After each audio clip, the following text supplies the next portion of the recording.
Personne ne viendra vous enseigner ce qu'est la joie. Parce que la joie n'est pas chose morte et n'est pas chose lointaine. Un savant vous enseignera ce qui se passe au cœur du soleil, parce qu'il y sera allé grâce aux ailes de son intellect, et un sage vous enseignera comment vous devez contempler le soleil afin de nourrir votre âme de sa lumière, parce que son âme à lui est déjà en communion avec le soleil. Mais personne ne viendra vous enseigner ce qu'est la joie. Parce que la joie se découvre elle-même à vous à chaque battement de votre cœur, et parce que la joie s'enseigne elle-même à vous à travers chaque battement du monde. Non pas la société, mais le monde.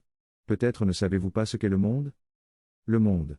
Ce sont les étoiles qui scintillent dans le ciel, la nuit, quand la moitié de la terre est plongée dans la pénombre.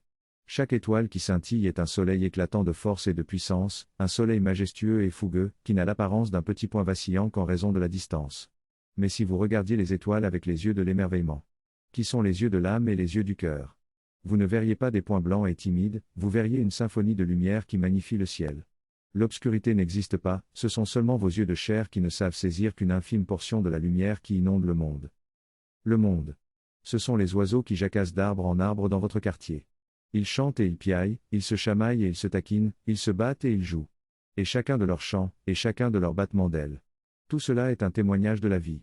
Un témoignage de cette énergie éternelle qui s'écoule à travers tous les êtres et qui les anime de l'intérieur. Peut-être ne savez-vous plus prendre le temps de vous amuser de l'observation des oiseaux. C'est le temps de la contemplation que vous devez prendre. De temps en temps. Car, comment pourriez-vous nourrir votre âme, si vous ne vous nourrissez pas de la joie qui ruisselle du monde ? Le monde est le grand réceptacle de la joie, mais c'est vous qui ne vivez pas assez dans le monde. Vous vivez dans la société, et vous vivez la plupart du temps dans la petite bulle de vos interactions mentales, émotionnelles et physiques avec la société. Si vous saviez ce qu'est la société, vous sauriez qu'elle ne peut vous apporter qu'un peu de plaisir, et beaucoup de défis. Nombre de ces défis sont des difficultés compliquées, et bien d'autres sont des aventures exigeantes. Mais ce n'est pas l'ivresse des plaisirs qui vous donnera la force nécessaire pour gérer sereinement tous ces défis.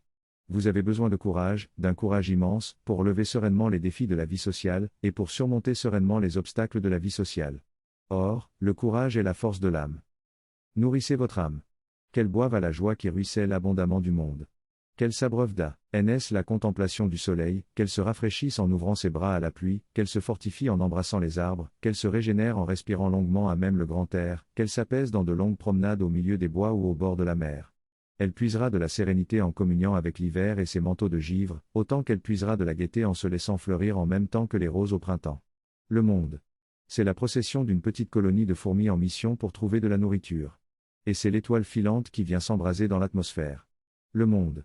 C'est le silence de la nuit, dont vous pouvez vous nourrir en veillant sous un plaid sur la terrasse. Et c'est aussi le soleil de midi, dont vous pouvez contempler le travail, assis à l'ombre dans un parc. Nourrissez votre âme, faites-la boire de temps en temps à même le monde, cette immanence infiniment plus vaste et plus riche que la petite bulle de la vie sociale.